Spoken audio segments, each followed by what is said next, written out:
बहनों के साथ रहता था। उसकी बड़ी बेटी का नाम टुनटुनी चिड़िया था और मंझली बेटी का नाम टूनी चिड़िया था और सबसे छोटी बेटी का नाम भूरी चिड़िया था। तीनों बेटियां बहुत ही संस्कारी थी।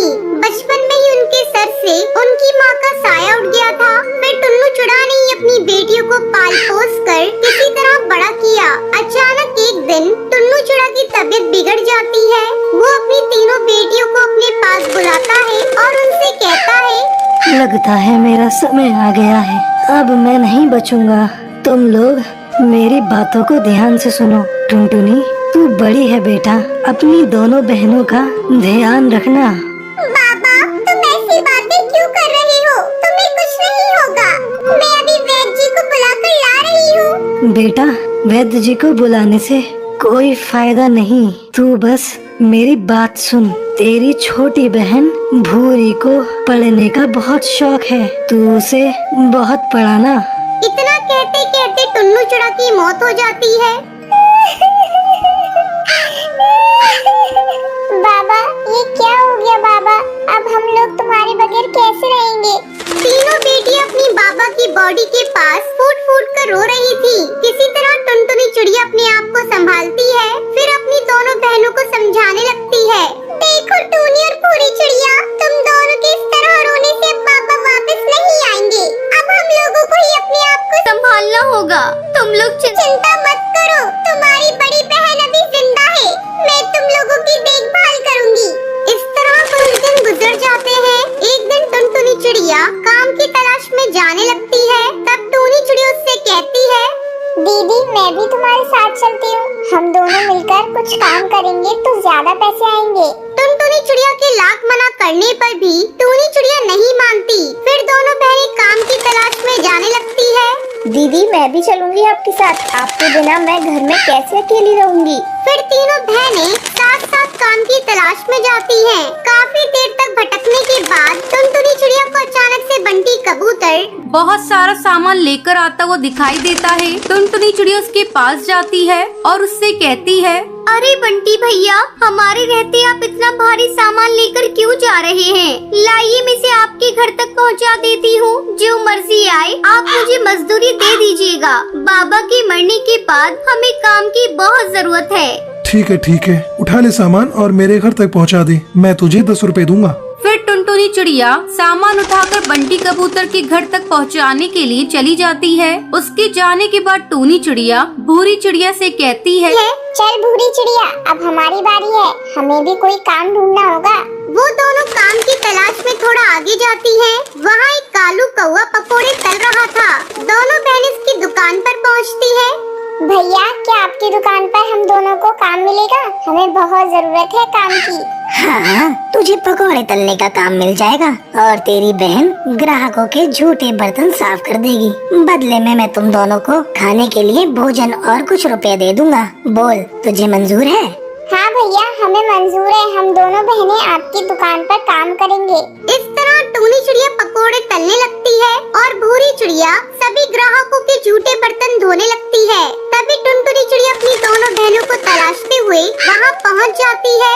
जब वो अपनी दोनों बहनों को काम करते हुए देखती है तो उसकी आँखों में आंसू आ जाते हैं और वो उनसे कहती है, टूनी चिड़िया और भूरी चिड़िया, तुम दोनों कितनी छोटी हो और मेरा साथ कितने अच्छे से दे रही हो। अब जैसे ही हमारे पास पैसे इकट्ठे हो जाएंगे तो मैं तुम दोनों का दाखिला एक अच्छे स्कूल में करवा दूंगी। इस तरह तीनों बहनें काम करके अपना पेट पालने लगती हैं। जब उनके पास कुछ पैसे जमा हो जाते हैं तो टुनटुनी चिड़िया अपनी छोटी बहनों का नाम एक स्कूल में लिखवा देती है, क्योंकि उसे अपने बाबा का सपना पूरा करना था। अपनी छोटी बहन को स्कूल जाते देखकर टुनटुनी चिड़िया बहुत खुश होती है। इस तरह तीनों बहनें खुशी खुशी अपनी जिंदगी बिताने लगती हैं।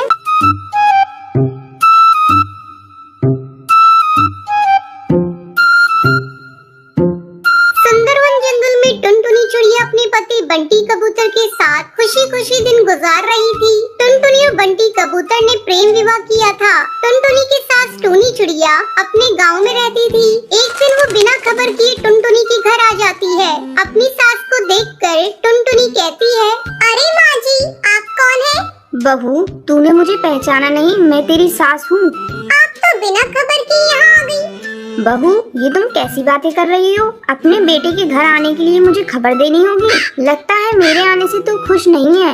अरे नहीं माँ जी, आपके आने से तो मैं बहुत खुश हूँ। बहू, अब तू खुश रहे या नाराज, मैं तो कुछ दिन तक यहीं रहूंगी और मैं गांव तभी वापस जाऊंगी जब तू माँ बन जाएगी। अब जल्दी से तू मुझे पोते का सुख दे दे। अरे माँ जी, आप तो अभी आई हैं और अभी से पोते की रट लगाने लगी। अभी आप आराम कीजिए, मैं आपके लिए चाय बना कर लाती हूँ।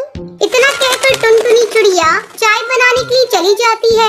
चाय बनाते समय टुनटुनी चिड़िया सोच रही थी कि कैसे वो उस मुसीबत से छुटकारा पाएगी। तभी उसका पति बंटी कबूतर वहाँ आ जाता है।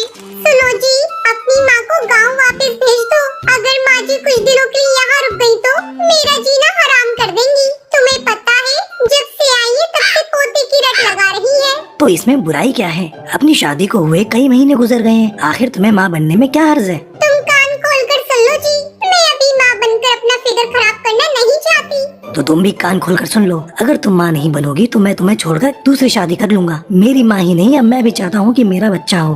अपने पति का गुस्सा देखकर टुनटुनी उससे कुछ नहीं कहती और अपने कमरे में चुपचाप चली जाती है।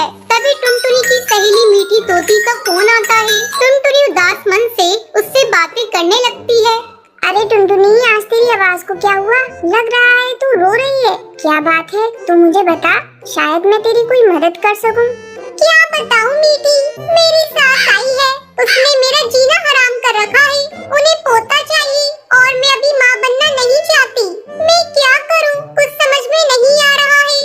बस इतनी सी बात, तू झूठ मूठ की प्रेग्नेंट हो जा। कुछ दिनों बाद मैं तुझे एक अंडा ला कर दूंगी और तू अपनी सास को बता देना कि ये अंडा तूने दिया है। कुछ दिनों में उस अंडे से बच्चा बाहर आ जाएगा। इस तरह तू माँ भी बन जाएगी और तेरा फिगर भी खराब नहीं होगा। चल अब फोन रख। टुनटुनी फोन रख देती है और खुशी खुशी अपने कामों में जुट जाती है। इस तरह कुछ दिन गुजर जाते हैं।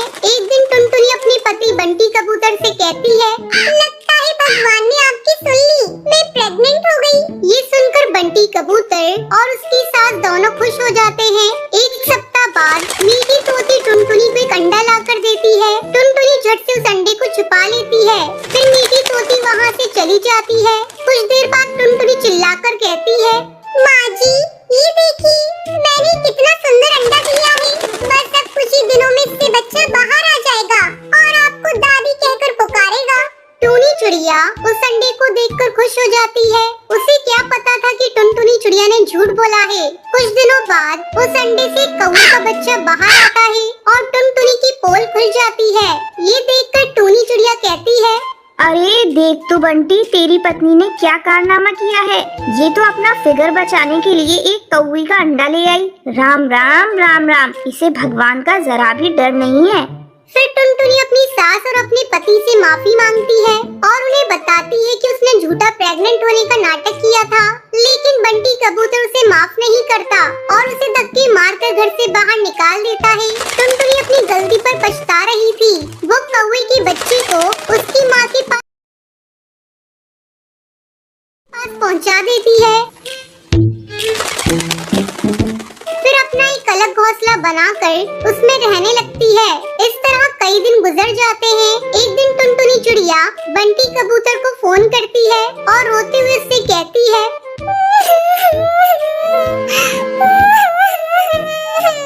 बंटी जी, मैं आपसे बहुत प्यार करती हूँ। मैं वादा करती हूँ आपसे, अब मैं कभी भी ऐसी गलती दोबारा नहीं करूँगी। ये सब सुनकर बंटी कबूतर टुनटुनी चिड़िया को माफ कर देता है। फिर टुनटुनी चिड़िया खुशी खुशी अपने पति के साथ रहने लगती है। सुंदरवन जंगल में कड़कनाथ नाम का एक कौवा रहता था। किसी बीमारी की वजह से जिंदगी के आखिरी वक्त से गुजर रहा था। कड़कनाथ अपने खानदान का अकेला कौवा है जिसके घर में 2 नौकर हैं, टुनटुनी और बंटी कबूतर। कड़कनाथ सेठ को अब इस बात का एहसास हो गया है कि उसने जंगल के पक्षियों से बेईमानी कर जो पैसे कमाए वो उसके काम नहीं आए। मरने के बाद उसकी सारी दौलत रिश्तेदारों के हाथ लग जाएगी। इससे भी उसको कोई फायदा नहीं था। कड़कनाथ सेठ की आखिरी ख्वाहिश ये है कि ये दौलत उसकी रूह की आजादी की वजह बने। इसके लिए कड़कनाथ सेठ टुनटुनी और बंटी कबूतर को बुलाता है और उनसे कहता है, बंटी कबूतर, टुनटुनी, तुम दोनों मेरे वफादार नौकर हो। मैंने तुम्हें पूरी जिंदगी चंद रुपयों की तनख्वाह के अलावा कुछ नहीं दिया। मालिक, आप सेहतयाब रहिए, हमें आपसे और कुछ नहीं चाहिए। लेकिन अब मैं कुछ देना चाहता हूँ। क्या मालिक? मैं अपनी दौलत तुम दोनों में से किसी एक के नाम करना चाहता हूँ, लेकिन उसकी एक शर्त है। शर्त? मैं कुछ समझी नहीं मालिक। आज दिन भर तुम दोनों अपनी अपनी समझ के मुताबिक भलाई और नेकी का काम करो और शाम को आकर बताओ। मुझे जिसकी नेकी बेहतर लगेगी मैं अपनी जायदाद उसके नाम करूँगा। टुनटुनी और बंटी कबूतर कड़कनाथ सेठ की बात सुनकर हैरान होते हैं और दोनों सोचते हैं कि ऐसा क्या काम करें जो कड़कनाथ सेठ को पसंद आ जाए। अगली रोज सुबह होते ही टुनटुनी और बंटी कबूतर नेकी और भलाई का काम करने के लिए घर से निकलते हैं। टुनटुनी अभी तक ये नहीं सोच पाई कि उसे भलाई के नाम पर क्या करना है, लेकिन बंटी कबूतर के दिल में दौलत हासिल करने के लालच ने उसे नेकी के कई काम सुझा दिए हैं। बंटी कबूतर सबसे पहले मंदिर में चंदा देता है, मंदिर के बाहर बैठे गरीब पक्षियों को भी रुपए पैसे से मदद करता है, अस्पताल में जाकर जख्मी पक्षियों को दवाइयाँ खरीद कर बांटता है, जंगल के पुराने स्कूल की मरम्मत करवाता है। टुनटुनी ऐसे ही किसी नेक काम के लिए घर से निकलती है। उसे रास्ते में गाय मिलती है जो कचरे के साथ पॉलिथीन खा रही थी। अचानक वो गाय गिरकर तड़पने लगती है। टुनटुनी से फौरन जानवरों के अस्पताल ले जाकर इलाज करवाती है। उसके पेट से बहुत सारा पॉलिथीन निकलता है। इसके बाद गाय ठीक हो जाती है। हे भगवान, अब तो शाम हो गई। मैं कड़कनाथ सेठ से जाकर क्या कहूँगी? मुझे इस बात का मलाल नहीं है कि मैंने नेकी का कोई काम नहीं किया, बल्कि खुशी है कि मेरी कोशिश से गाय की जिंदगी बच गई। टुनटुनी गाय को अस्पताल में छोड़कर कड़कनाथ सेठ के पास जाती है। बंटी कबूतर भी कड़कनाथ सेठ के पास आता है और अपने पूरे दिन का काम कड़कनाथ कौवे को बताता है। बंटी कबूतर अपनी नेकी के सभी कामों को एक एक करके गिनवाता है और टुनटुनी सिर्फ इतना ही बताती है कि उसने सारा दिन गाय के इलाज पर खर्च कर दिया। टुनटुनी के पास बताने के लिए कुछ नहीं है, इसलिए वो चुप हो जाती है। बंटी कबूतर और टुनटुनी, मैंने तुम दोनों की बातें गौर से सुनी। बंटी कबूतर, तुमने दिन के 8 घंटों में 800 भलाई के काम किए हैं। शुक्रिया मालिक। टुनटुनी, तुम दिन भर में गाय के इलाज के अलावा और कुछ नहीं किया। तुम्हारे हिस्से में एक ही काम है। मालिक, मैं गाय की हालत देखकर सब कुछ भूल गई थी। मुझे आपकी जायदाद की बिल्कुल याद नहीं रही। टुनटुनी, तुमने मेरी जायदाद हासिल करने की फिक्र छोड़कर गाय की जान बचाई है। यह सबसे बड़ी नेकी और भलाई का काम है, इसलिए मैं अपनी सारी जायदाद तुम्हारे नाम कर रहा हूँ और मुझे यकीन है कि तुम मेरी जायदाद का सही इस्तेमाल करोगी और इससे मुझे सुकून मिलेगा। मालिक, आपने मेरे लिए कुछ नहीं सोचा? बंटी कबूतर, फिक्र मत करो, मैं तुम्हें भी कुछ दे कर जाऊँगा। मालिक, मुझे आपकी जायदाद की ख्वाहिश नहीं है। आप बंटी कबूतर को ही सब कुछ दे दीजिए। नहीं टुनटुनी, आज से तुम ही मेरी जायदाद की मालकिन हो। बस एक ही गुजारिश है तुमसे, मेरी जिंदगी के आखिरी दिनों में तुम मेरे साथ रहकर मेरी देखभाल करना। टुनटुनी कड़कनाथ को शुक्रिया अदा करके उस गाय के पास जाती है जिसका उसने इलाज करवाया है। टुनटुनी गाय के पास जाकर उसे चारा खिलाती है। गाय अब पूरी तरह से ठीक हो गई थी। ये सड़कों पर फिरने वाली आवारा गाय है, इसलिए वो उस गाय को कड़कनाथ के घर लेकर आती है और गाय के साथ खुद भी वहीं रहने लगती है। टुनटुनी अब एक बेटी की तरह कड़कनाथ की खिदमत करने लगती है। वक्त पर दवाई और खाना पीना देती है, गाय का ताज़ा दूध पिलाती है। टुनटुनी, तुम मेरी कितनी खिदमत करती हो, कभी आराम भी कर लिया करो। टुनटुनी, आज से तुम मुझे अब्बू जान कहोगी। ठीक है अब्बू जान, जब तक आप पूरी तरह से दुरुस्त नहीं हो जाते, मैं आराम नहीं करूंगी। टुनटुनी की खिदमत के सामने यमराज को भी झुकना पड़ा और कुछ ही रोज में कड़कनाथ बीमारी को शिकस्त देकर सेहतयाब हो जाता है। टुनटुनी बेटी, अब तो डॉक्टर ने भी कह दिया है कि मेरी पूरी तरह सेहत दुरुस्त है। यह तुम्हारी वजह से मुमकिन हुआ है। नहीं अब्बू जान, आपके दुरुस्त होने में दवाइयों के साथ गाय के दूध का भी करिश्मा है। हाँ बेटी, गाय के दूध ने मेरे जैसे बीमार के लिए जड़ी बूटी का काम किया है, बेजान जिस्म में जान डाल दी है। हाँ अब्बू, जब एक गाय ये करिश्मा कर सकती है तो हजारों लाखों गाय इस मुल्क को बदल सकती है। टुनटुनी, गाय हमारे लिए ऊपर वाले की नेमत है। आज से हम अपनी जिंदगी और दौलत गायों की खिदमत में लगाएंगे। कड़कनाथ सेठ और टुनटुनी मिलकर गाय की खिदमत को ही अपनी जिंदगी बना लेते हैं।